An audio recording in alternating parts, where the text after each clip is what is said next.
Sayembara Kartun Belantara Sayembara dalam episod Kumba. Boleh ke Abah? Boyfriend saya nak masuk meminang tu. Abah tak setuju.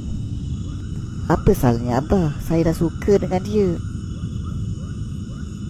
Kalau nak pilih pun, pilihlah betul-betul. Ini entah mana jantan kau bawa balik ni. Kalau begitu, tak apalah.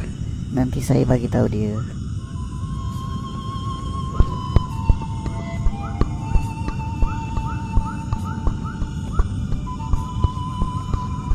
Awak, kita tak dapat teruskan hubungan ini, awak. Kenapa pula? You dah berubah hati ke?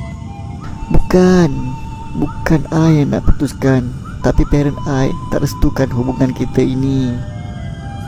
Apalah parents you ni? Ini bukan tahun 60-an.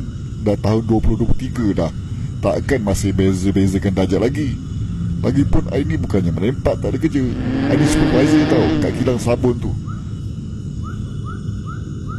Awak, ini bukannya masalah berbeza darjat. Masalah sebenarnya ialah kita ni berbeza spesies. You tu badak sumbu, I ni kumbang badak. Lagipun, macam mana you nak masuk meminang? Nak masuk rumah I pun tak muat.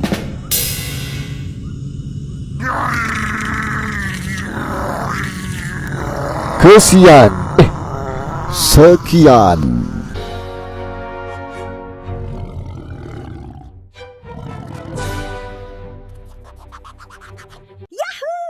Mari lari bersama.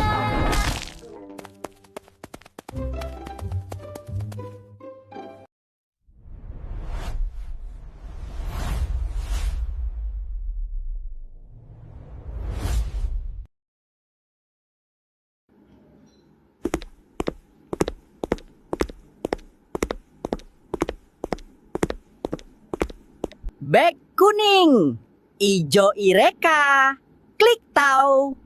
Tekan tahu, tekan tahu, tekan tahu, tekan tahu, tekan tahu.